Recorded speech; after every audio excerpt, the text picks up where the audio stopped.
Alikho elishona lingenazo ezalo yamkela ke nazi ezihamba phambili namuhla. Isiteleka sekhosathu ukuzwe lonke bangenele isiteleka abeNUMSA eTronox kanti ugeqa amagula ufakazi kwelokubulawa kwabesimame. Izindaba ze1KZN TV uzifundela uSiyabonga wakaduma nina bezulu edume esandlwane siyakhuleka. Kuphazamisekile uhamba kwezimoto enkabeni yedolobha iTheku ngesikhathi ikhosathu iqhubeka nemashi yayo namuhla ikhala ngezinto ezahlukahlukene okubalwa phakathi kwazo nokwentuleka kwamathuba emisebenzi. Le mashi beyibanje izwe lonke ihlanganisa ke iSACP kanjalo neSANCO. Phakathi kwezinto ezigamile kuloluhlu lwesikhalazo udaba lomnotho okuvela ukuthi alunamandla lugcina selwenza ukuthi ulahleka amathuba emisebenzi kube khona ungalingani bese gcina sokubiza nezinga lokuphila. I-government yase South Africa, no matter whether it's a GNU or what, the government must change the economic status of South Africa. We can't have an economy that is shedding jobs. We can't have an economy that is dismissing workers. We can't have an economy that is retrenching workers. We need to have an economy that is going to create decent jobs for the people of the province of KwaZulu-Natal and for the people of South Africa.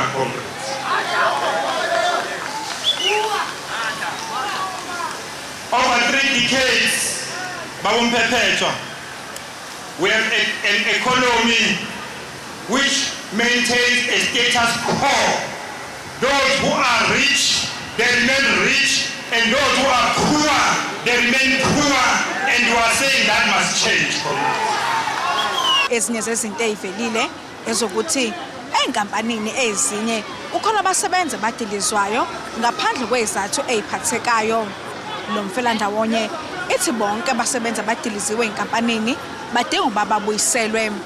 Udaba kamasipala waseThekwini nalo alisalanga ngaphandle njengoba kwaba khona isiteleka sasithinta abasebenzi abanye baxoshwa. Lo mfelandawonye uthi udinga babuyiselwe labo basebenzi.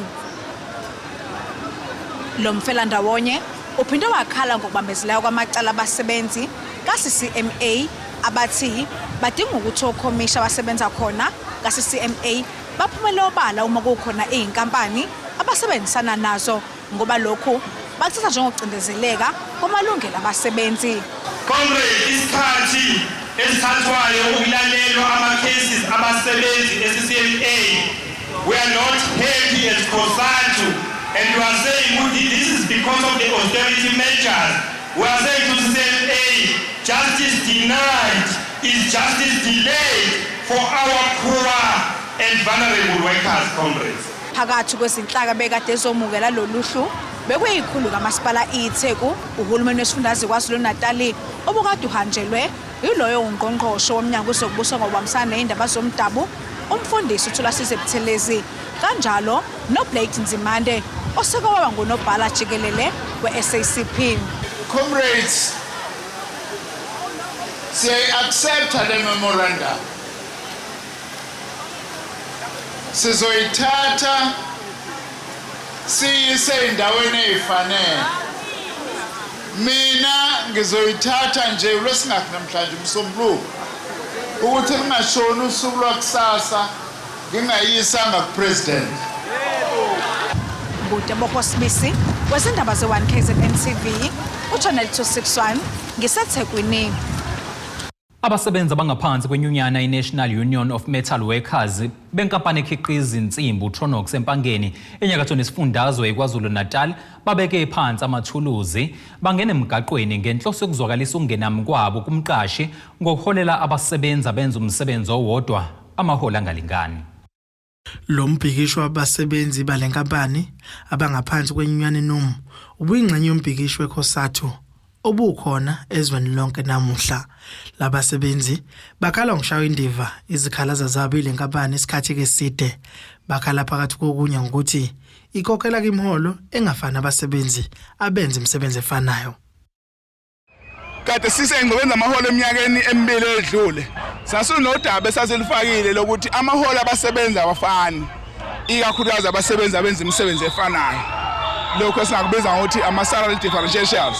Now sibese siya kumqashi siyothi sivumelene ngokwesivumelano esisayine samaholo ukuthi lolu daba olunye lwezinto ezizofanele siyilungise ngaphandle kwasetafuleni ngoba sasifuna ukuthi ngaleso sikhathi sivumelane ngeagreement yamaholo. Now inkinga esibhekene nayo njengamanje ukuthi uma ngabe sesiyohlala nomqashi ngenhloso yokuthi sifuna ukulungisa leli issue, umqashi ubukeka enza lento ebizwa ngesilungu ukuthi ama-delaying tactics ukuthi babambezele ukuthi kuresolve lama issues. Kunabasebenzi bangaphakathi othola ukuthi amaholo abo benza imisebenzi efanayo but i-difference ingafika ko-5,000 rand, ingafika ko-6,000 rand. And we took that issue sanayo CCMA kwavunyelwana ukuthi soyi-address i-issue. Thema sibuya lapho umqashi usebuya usezosebenzisa lolu hlelo lwe-Poppy Act ukuthi no akazokwazi ukuthi as-engage on the basis ukuthi khona la kuzogcina sekuthintakala izinto eziyimfihlo zabanye abasebenzi. Yenye ama-issues le edala ukuthi abasebenzi babekile simo abakusona njengamanje. Bakhala ngomqashi ongafuni ukulalela izikhalazo zabo iminyaka. Khona amanye ama-issues afaka phakathi izinto ezithinta amabhonasi, afaka phakathi izinto mhlambe ezithinta i-shift pattern. I-shift pattern mhlambe mangenza isibonelo ngayo. Since le nkampani yabakhona ilokhu saqala sikhuluma indaba ye-shift pattern nabaqashi. Every time si-raise as part of ama-demands uthola ukuthi umqashi usilobhisha ukuthi no asiyikhiphe le issue siyixoxe eceleni because izodelaya i-process yama-negotiations. Sivumelana ukwenza lokho bese kuthi mangabe sekufanele ukuthi siyo-attend i-issue ngaphandle umqashi bese yaqala enza ama-delaying tactic. Omukele uhlalo izikhalazo zabasebenzi kule nkampani uthi bazosiphendula izikhalazo zabasebenzi. Thank you, colleagues. I give you acknowledgement that we have received your memorandum and take notice of the 14 days for the response that we will take back to the EXCO. I just want to take this opportunity to say, look, I understand that you heeded the call for today for COSATU, and I want to take this opportunity of thanking you for adhering to the rules of picketing and for the peaceful demonstration. Thank you very much. Inyunyana yabasebenzi noma inqumela ugwayekadiki wezinsuku eziwu14 lenkampani ukuba iphendule yenzeke izinguquko izikhalazo zabasebenzi. Ngingunkosandla Mthembu kwizindaba ze1KZN TV eMpangeni. Ummangalelwa wokuqala wadubula ebhekise kwabesifazana ababili abatholakala kulahlwe imizimba yabo kasemjondolo seKenville. Lokhu kudalulwe umsola wesibili ecaleni lokubulawa kuka-Anele Mbukazi noZizipho Gabisa mhla zingama-25 kuNcwaba nonyaka. USandile Chili ugeqa amagula ngokwenzeka ngalolu suku ngesikhathi ummeli wakhe emcela ukuba agibele ebhokisini njengoba namuhla bekulalelwe isicelo sakhe sebheyili. Kuqhume isililo kumalungu omndeni wabesifazane ababulawa maqede imizimba yabo yalahlwa ngasemjondolo yaseKenville eThekwini ngesikhathi inkantolo emanje yaseThekwini inika ibheyili umsolwa wesibili kuleli cala. Lokhu kuze ngemuva kokuba lo msolwa egeqe amagula ngokwenzeka ngosuku okwabulawa ngalo laba besifazane ebheca ngobende umsolwa wokuqala. Imoto ingasekho emzileni kufanele ngabe kuwona obhelevelele. Sengibona ukuthi imoto esingabo Springfield nasempuzo track ukuthi siyakuphi. Umnikazi wemoto wabe sephendula ngokuthi uzwe imoto yakhe sengathi iyavibrate sokuyoshintsha imoto komunye wabangani bakhe abasePhindile. Imoto isima endaweni ekhona lapha eMjondolo eceleni komgwaqo la ama-light ayingekho khona kabuhlungu. Then ngasengiyabuza ukuthi ikhona yini impela sizolanda khona imoto endaweni emakangayo. Engikhumbulayo ukuthi babambisana ifoni. Ngambona edubula kabili kodwa kwaqala kwadothulwa ibhekile ngichama kabili. Then mase ngiphendukile kwaphinde kwadothulwa kabili. Njengoba ukulalelwa kwesicelo sebheyili salaba abasolwa besekuhlehle izikhawu, ibanti yaze ke yabeka umnqamla juqu kwazise bekuba nesixakaxaka ngabameli babasolwa. Laba bayifake ngokwahlukana izicelo zabo njengoba ke umsolwa wokuqala engasifakanga kwazise enommeli omusha ngemuva kokhoxa kokuqala. Ephendula imibuzo yomshushisi lo mmangalelwa uveze ukuthi babesebudlelwaneni bezothando obabusanda kuqala noZizipho yize eshadelwe. Uphile ukuthi ke wayekuhlelile nommangalelwa oqala ukubulala laba besifazane njengoba naye amsabisa ngemumva kokubadubula. Kwala kwase ngombo ukuthi angene emotini. Angena ke emotini ngoba ngaleso sikhathi esibhalo sangena singena emotini. Babe esethi angibonanga ukuthi lento angihlangana nayo ngasizwe. Lo kwale sekhathi basuka lapho mina ngicela ukuthi ngicela ngisekhaya. Did you contact the police? Did you report the incident to the police? Angaze ngifone ngenxa yokuthi angenayo mina i-airtime yokufona. Okunye futhi okwenzeka nangivele mina ngisaba ngidakile ngizela futhi. Yize umshushisi ekhale ngokwanda kwezigameko zokubulawa kwabesifazane imantshi iveze ukuthi ke istatement somphenyi wecala kasigculisi ngobufakazi obuyamanisa nomsolwa njengoba isibhamu esadubula kwaba esomsolwa oqala noma ke esemvumela ukuthi ke kungenzeka ukuthi wayesendaweni engafanele ngesikhathi esingafanele. Amalungu emndeni yabagilwa iveze ke ukuphoxeka ngesinqumo senkantolo. Angisho ukuthi okokuqala nje aseneme ngalokho ngoba kumanje kufanele ngibuyele ekhaya ngiyochaza ukuthi enkantolo kuhambe kanjani. Angazi ukuthi ngiyochaza kanjani ukuthi umuntu owayekhona ukubulawa udadewethu waphinda wahamba nombulali emva kokuthi esethola ithuba lokuthi abaleke aye kumaphoyiseni ayobika udaba wakhetha ukungakwenzi lokho kunalokho bayohlangana nalowo kuqala ukuthi bakhande iculo ukuthi bazophuma kanjani kule mshushu abasifake kuyo. Wangashawo nembeza uthi uZizipho beke intombi yakhe. Ibulawa kanjani intombi phambi kwakho? Ibulawa kanjani intombi phambi kwakho? Wathula nje wena indoda ibulalela umuntu wakho. Konke engahlangani. Icala lihlehlele inyanga kaLwezi endabeni ze1 KZN TV kube kuntombi khona mvubu ngesethekwini. Ubabazi isihluku okubulawe ngase indodana yawo umndeni wakwaXolo ezingolweni esigodini sasembeni uGwinilson Ngizimo nesifundazwe KwaZulu-Natal njengoba igencwe ngobhushi yafa izihlalele nabangani bayo. Lona ke wesiliso neminyaka engama-43 ubudala kuthiwa ubulawe ngokugenxwa ngobhushi waze waphinda wagwazwa. Ngokusho kukadade wakubokamufi uNokubonga Khawula uthi umfowabo ubulawe ngemva kwengxabano encane ebekhona. Ukhala ngesihluku okubulewe ngase indodana yabo umndeni wakaXolo ezingolweni embeni uGwinilson Ngizimo nesifundazwe KwaZulu-Natal njengoba ibulewe ngokugenxwa ngobhushu yaphinde yagwazwa. Udade wabokamufi ulandisa iziko lezindaba ngokwenzeka ngelanga lesigameko.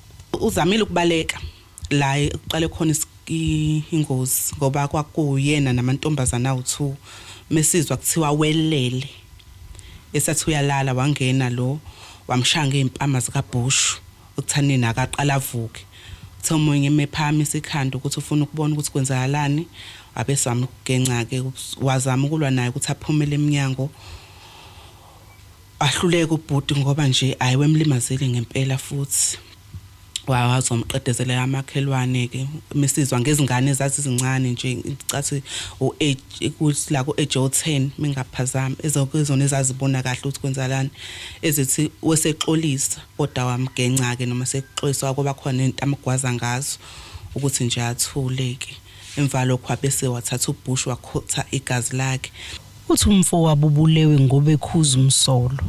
Uyena wathi uzonquma ulimi ngoba ilona elikhuluma kakhulu and into yadala ukuthi kuzobe njalo kwaba indaba yengane lo mlisi othandana nengane encane icathi lakho 14 years yena una 50 una 49 na 50 kuyafana lapho abese uyayithi efuna ukuyithatha lengane ngenkani ukhona abazali bayo abese ubhutangenelela ukuthaneni so ngazibonakala uthatha ingane encane kanje sokufuna ukuyishaya uyithathelana ingane ngoba incane nje lengane kwasho ukuthi kuba khona ungabonisani noma wengane nobhuti ke.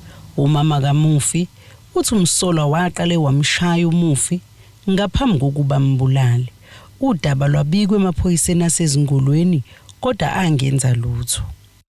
Ngafika ingane yami ke isilele laphana ke ifoto laphana eyigencile lo muntu eyigencile. Ongibhlungu kakhulu ngakho ke ukuthi amaphoyisa lana ezingolweni endaweni ukuthi athi seyifikile ingane emilimele ibhandishile ingozi. Athi amaphoyisa ena ke abahambe basazolandela ubufakazi. Umuntu elimele kuphinde kufika umsolo esikunesodwa ngabathatha umsolo lokho esefikile sezilethile ngoba ena ke ukhuluma bashilo bathi uthe usazoqeda wafonti bona mabathatha umsolo bamfake emvenini bathi asambe ke sofuna lo umshayile. Police in Port Shepstone have arrested a 47-year-old man in connection with a case of assault with intent to inflict a grievous bodily harm following an incident in which a 37-year-old man was allegedly assaulted with a stone on Thursday, 12 September. The suspect appeared in the Port Shepstone Magistrate Court on Monday. Lombiko beniwethulelo zamando sicele kwezindaba ze1 KZN TV ngisezingolweni. Kuleli qophelo ke sihlabena nali ikhefu sihlangabeze nezinye masibuya.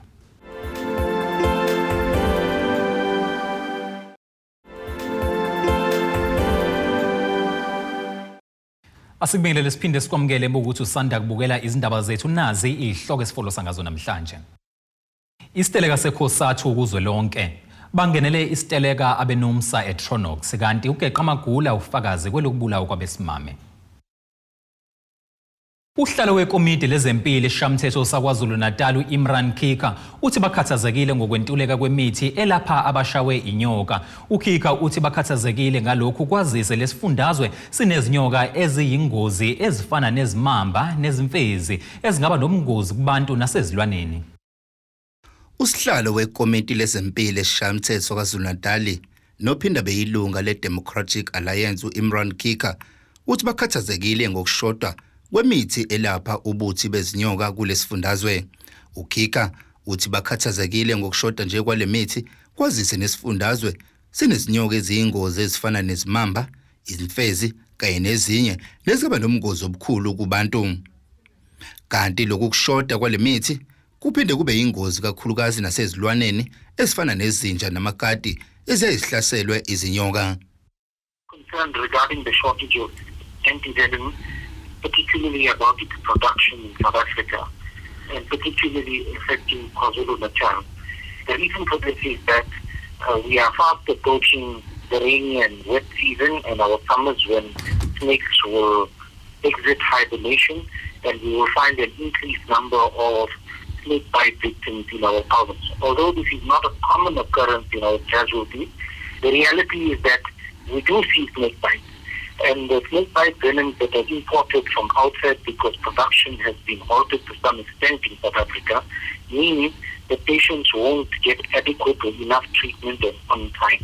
This is very worrying because one life lost is one life too many. The shortage of antivenom is not only affecting human beings. Veterinary doctors are also having to deal with pets that come into contact with antivenom. As you would know, KwaZulu-Natal has very many poisonous snakes. We have the mamba, we have Fezi, we have Upololo, we have all these snakes in KwaZulu-Natal, and people do come into contact with them from time to time.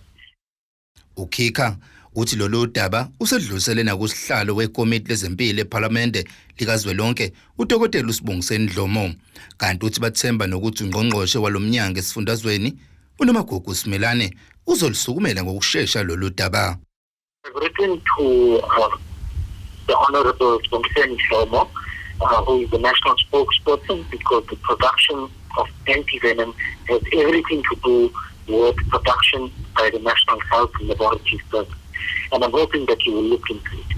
Furthermore, I've asked the MEC for Health in KwaZulu-Natal, Nomagugu Simelane Zulu, to update the availability of antivenom in our facilities. We have 68 hospitals in KwaZulu-Natal and they're expected to have stock of antivenom.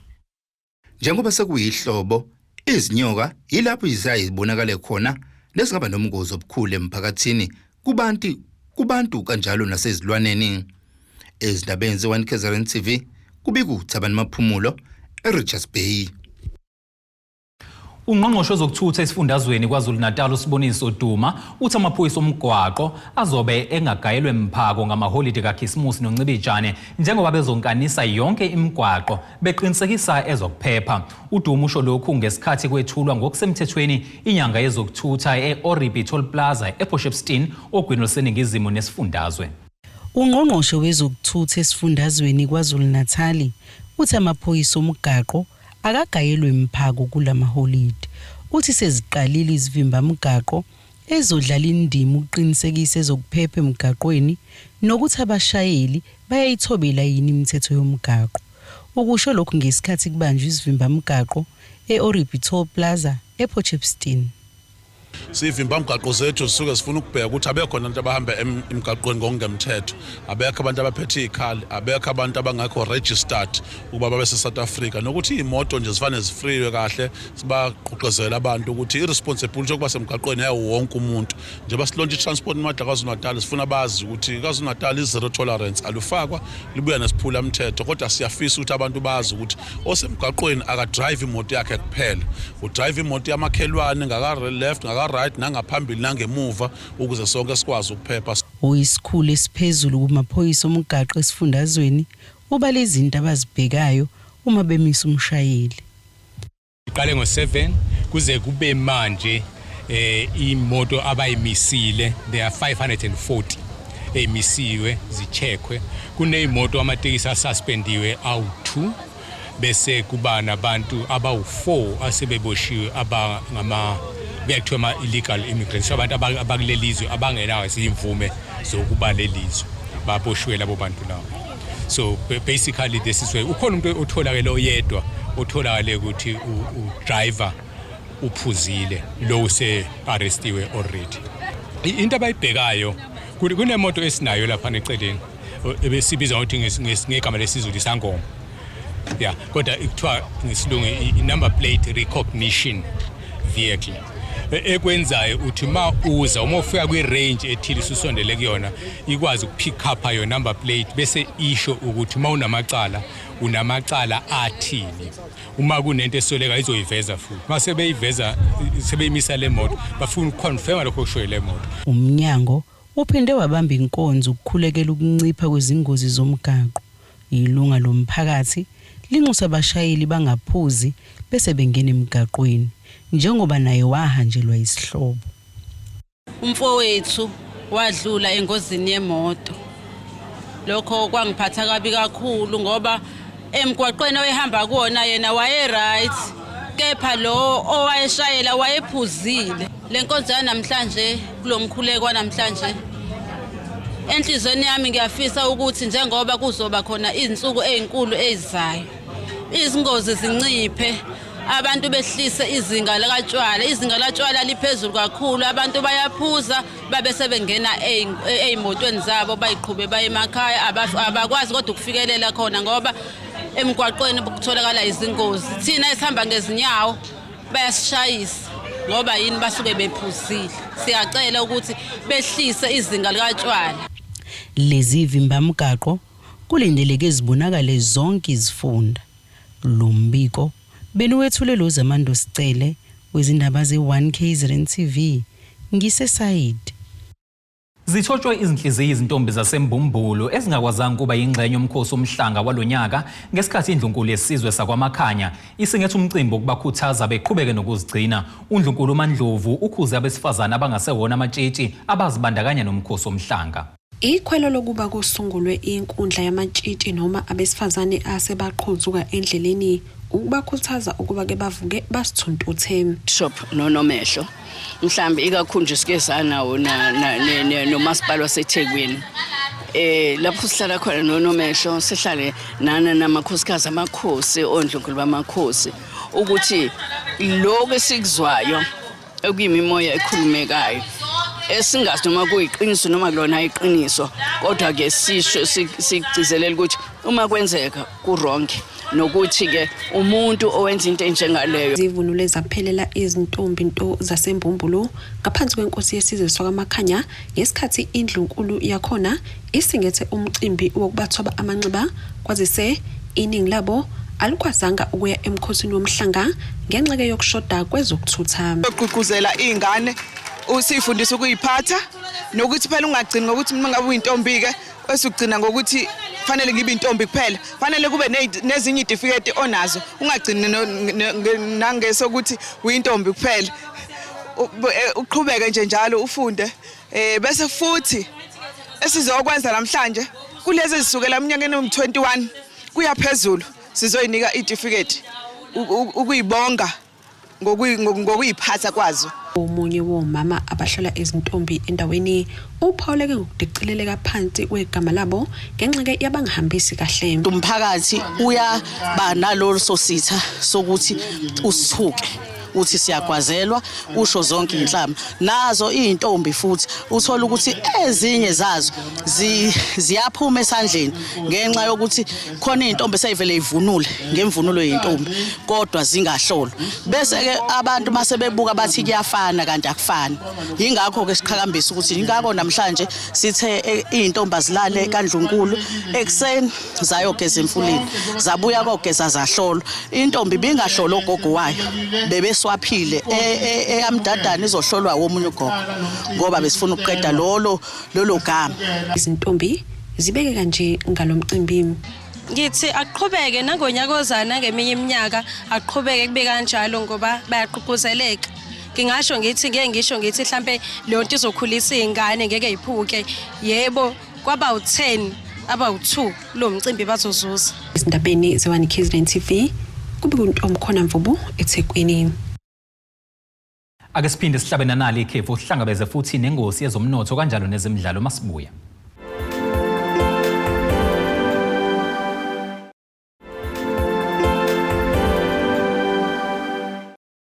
Asibingelele siphinde sikwamukele ngokuthi ke usanda kubukela izindaba zethu nazi izihloko ezihamba phambili namhlanje. Isiteleka sekhosathu ukuzwelonke bangenele isiteleka abenomsa eTronox kanti ugeqa magula ufakazi kwelokubulawa kwabesimame. Kuleli qophelo ke ake singene sijule engosini ezomnotho.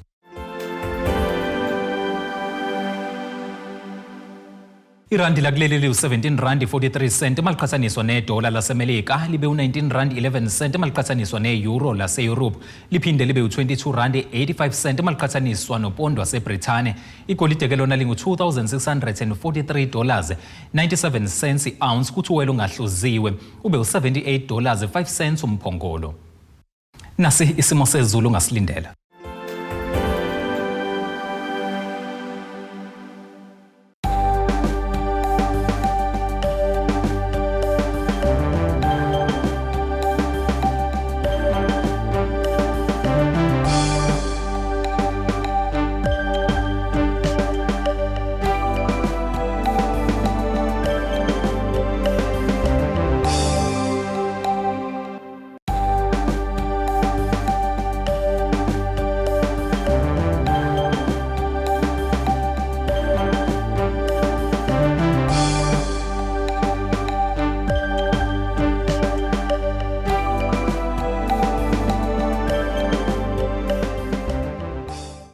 Ngiyazivale bese kuphathele zona namhlanje sihlangabeze kusasa ngesikhathi esifanayo.